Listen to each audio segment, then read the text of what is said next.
Bien des vendeurs ont la détestable habitude de parler d'emblée du produit qu'ils proposent. C'est méconnaître un principe fondamental de la vente, parce qu'on n'achète jamais un produit pour ses caractéristiques techniques, mais pour les bénéfices qui en découlent. On développe tout de suite dans la vidéo. Salut les actifs et bienvenue sur la chaîne dédiée à l'immobilier neuf. Nous allons parler de la découverte client.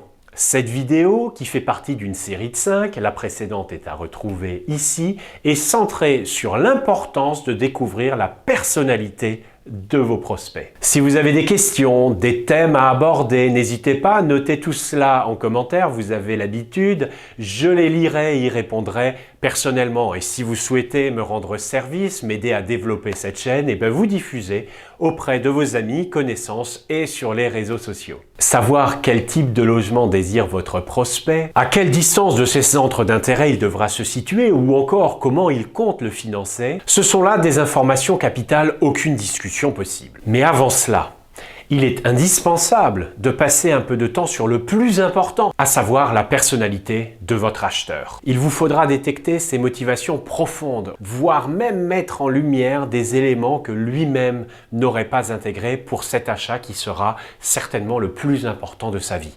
Voyons concrètement comment procéder. Pour réaction, il y a 3 grandes familles de thèmes à aborder. Premièrement, l'historique du projet. Depuis combien de temps il recherche? A-t-il déjà vu ou écarté des propositions? Et pourquoi? Jusqu'ici, votre client ne vous a pas attendu pour prendre des décisions capitales. Il vous faut connaître le mécanisme de ses réflexions, le fondement profond de ses motivations. Tout cela est de l'or pour commencer à dresser un profil et dans un second temps, pour closer. Mais attention, on ne tire pas de conclusion hâtive.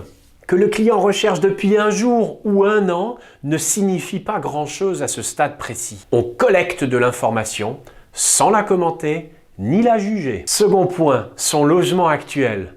Et d'ailleurs, j'avoue ne jamais avoir réussi à vendre un SDF. Ainsi, le questionner sur ce qu'il aime, ce qu'il n'aime pas, ce qu'il veut retrouver, pourquoi il a choisi ce logement à l'époque est extrêmement important. Il y a une question que j'aimais beaucoup poser, la voici.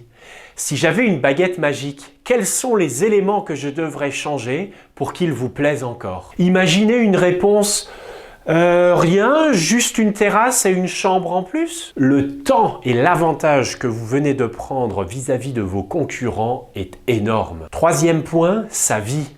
Qu'elle soit professionnelle, sociale ou familiale, toutes ces vies sont importantes et à plusieurs titres. Connaître son métier vous permettra de faire des parallèles dans vos explications ou d'éviter des erreurs rédhibitoires dans la conception. Connaître ses loisirs vous permettra de développer des pistes dans le profil que vous élaborez et dans un second temps de développer le parrainage dynamique. Connaître sa vie familiale vous permettra de mieux le conseiller et de lui montrer que vous vous intéressez sincèrement à son projet. En résumé, on pourrait dire que la moitié de ces réponses ne vont me servir à rien du tout.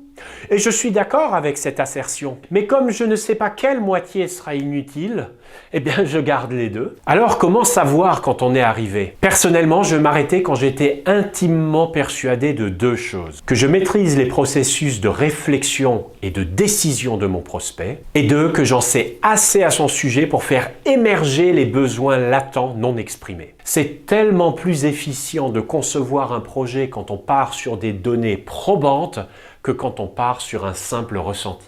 Et combien de temps ça prend?